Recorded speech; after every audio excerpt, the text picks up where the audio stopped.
مسلمانوں نے اپریل 633 عیسوی میں ساسانی سلطنت پر حملہ کر دیا تھا اور مسلسل 2 لڑائیوں یعنی جنگ ذات السلاسل اور جنگ مزار میں ایرانیوں کو عبرتناک شکست دی۔ حضرت خالد بن ولید کا بنیادی منصوبہ یہ تھا کہ اب آگے بڑھ کر ہرا پر قبضہ کر لیا جائے۔ اسی مقصد کے لیے انہوں نے اپنے جاسوسوں کو آگے بھیج دیا۔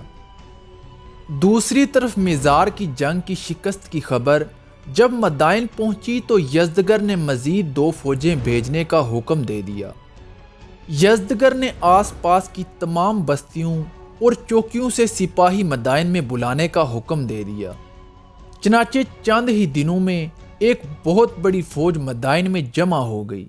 ساسانی یہ جانتے تھے کہ مسلمان فرات کے ساتھ ساتھ شمال مغربی عراق کی طرف آگے بڑھیں گے، کیونکہ مسلم افواج صحرا سے کبھی بھی دور نہیں ہٹے گی، جس کی سب سے بڑی وجہ یہ تھی کہ مسلمان پسپائی کی صورت میں صحرا کو استعمال کر سکتے تھے۔ چنانچہ اسلامی فوج کے مغرب کی طرف بڑھنے کی توقع رکھتے ہوئے یزدگرد نے والاجہ میں حضرت خالد بن ولید کو روکنے اور اسلامی فوج کو تباہ کرنے کی جگہ کے طور پر منتخب کیا۔ مدائن سے بھیجی گئی نئی ساسانی فوجوں میں سے پہلی فوج کو صوبہ خراسان کے گورنر ایندزگر کی کمان میں دیا گیا۔ اس ایرانی فوج نے دریائے دجلہ کے مشرقی کنارے کے ساتھ ساتھ پیش قدمی شروع کر دی اور کسکر کے مقام پر دریائے دجلہ کو عبور کیا۔ راستے میں جاتے ہوئے انہوں نے ہزاروں اربوں عیسائیوں کو بھی اپنے ساتھ ملا لیا جو ان کے معیار کے تحت لڑنے کو تیار تھے، اور اس کے ساتھ ساتھ جنگ ذات السلاسل اور جنگ مزار کی لڑائی میں شکست کھا کر بھاگنے والے فوجیوں کو بھی اپنے ساتھ ملا لیا۔ یہ پہلی ساسانی فوج والاجہ میں پہنچ کر دوسری ساسانی فوج کا انتظار کرنے لگی۔ دوسری فوج ان کے ساتھ چند ہی دنوں میں شامل ہونے والی تھی۔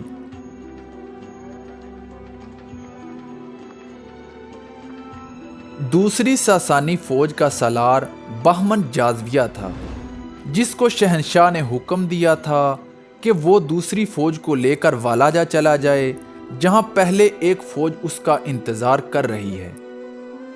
ایرانیوں کا منصوبہ یہ تھا کہ بہمن دونوں فوجوں کا سپہ سالار بنے گا اور ایک عظیم الشان جنگ میں اسلامی فوج کو نیست و نابود کر دیا جائے گا۔ بہمن اپنی دوسری فوج کے ساتھ ایک الگ رستے سے والاجہ کی طرف چل پڑا، لیکن پہلی فوج کے کوچ کرنے کے کئی دن بعد اس نے مدائن سے کوچ کیا تھا۔ اس وقت تک حضرت خالد بن ولید نے جاسوسی کا ایک خاص انتظام کر لیا تھا۔ جاسوس بھی اسی علاقے کے عرب مسلمان تھے جو ایرانیوں کے دشمن تھے۔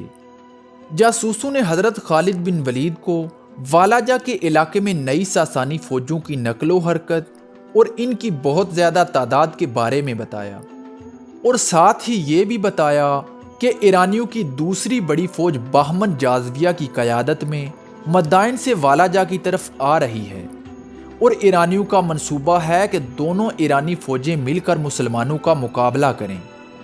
ان حالات کو دیکھتے ہوئے حضرت خالد بن ولید نے تیزی سے پیش قدمی شروع کر دی اور بہمن کی فوج کے پہنچنے سے پہلے ہی دوسرے ایرانی لشکر کا والاجہ کے میدان میں سامنا کیا۔ میزار کی جنگ میں ساسانیوں کے سپہ سالار نے اپنے عقب کو محفوظ کرنے کے لیے دریا کے بہت قریب رکھا تھا، لیکن اس جنگ میں ایرانی سپہ سالار ایندزگر نے اپنے عقب کی بالکل بھی احتیاط نہیں کی۔ اسے یقین تھا کہ یہ مٹھی بھر مسلمان اس کے عقب میں آنے کی کبھی بھی جرت نہیں کریں گے۔ حضرت خالد بن ولید کے ساتھ 5000 گھڑ سوار اور 10,000 پیادے تھے۔ اسلامی لشکر کے دائیں اور بائیں بازو کی کمان حضرت عدی بن حاتم اور حضرت عاصم کر رہے تھے۔ ساسانی گھڑ سواروں کی تعداد مسلمان گھڑ سواروں سے بہت زیادہ تھی۔ یہ بنیادی طور پر بھاری گھڑ سوار دستے تھے جو ایرانی پیادوں کے پیچھے کھڑے ہوئے تھے۔ حضرت خالد بن ولید نے یہ جانتے ہوئے کہ ان کے گھڑ سوار دستوں کی تعداد بہت کم ہے، انہوں نے ایک عظیم جنگی چال چلنے کا منصوبہ بنایا ان کا منصوبہ یہ تھا کہ اپنے اعلیٰ گھڑسواروں کا استعمال کرتے ہوئے ایرانی فوج کا گھیراؤ کیا جائے۔ چنانچہ حضرت خالد بن ولید نے اس علاقے کا استعمال کرتے ہوئے اپنے گھڑسواروں کا ایک حصہ میدان جنگ سے باہر نکال لیا۔ انہوں نے اپنے گھڑسوار دستوں کو تقریباً 2,000 کے 2 حصوں میں تقسیم کیا اور جنگ سے ایک رات پہلے ایرانی فوج کے عقب میں ایک پہاڑی کے پیچھے بھیج دیا۔ دوسرے دن حضرت خالد بن ولید نے عام حملے کا حکم دے دیا۔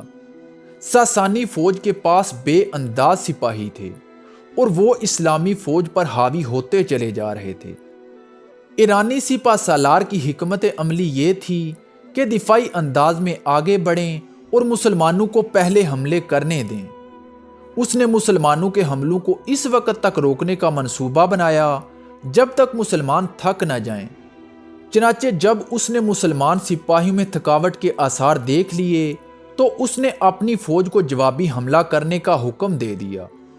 اس کے حکم پر ساسانیوں نے بھاری گھڑسواروں کی مدد سے مسلمانوں کے محاذ پر عام حملہ کر دیا۔ مسلمانوں نے کچھ وقت کے لیے ساسانیوں کے اس حملے کو روکا، لیکن جب ساسانیوں نے زور دیا تو حضرت خالد بن ولید کی ہدایت کے مطابق مسلم مرکز نے آہستہ آہستہ پیچھے ہٹنا شروع کر دیا۔ حضرت خالد بن ولید نے ہلال کی شکل کا ایک محاذ بنوا دیا جس میں زیادہ سے زیادہ ایرانی فوج کا گھیراؤ کیا جا سکتا تھا۔ اسی دوران حضرت خالد بن ولید نے اپنے گھڑسواروں کو اشارہ کیا جو انہوں نے رات کو ہی ایرانیوں کے عقب میں بھیج دیے تھے۔ اشارہ ملتے ہی مسلمان گھڑسواروں نے ایرانیوں کے عقب پر حملہ کر دیا۔ اس اچانک حملے سے ساسانی فوج میں افراتفری پھیل گئی۔ ساسانی فوج بے ترتیب ہجوم کی شکل اختیار کر گئی جو اپنے ہتھیاروں کو آزادانہ طور پر استعمال کرنے سے قاصر تھی۔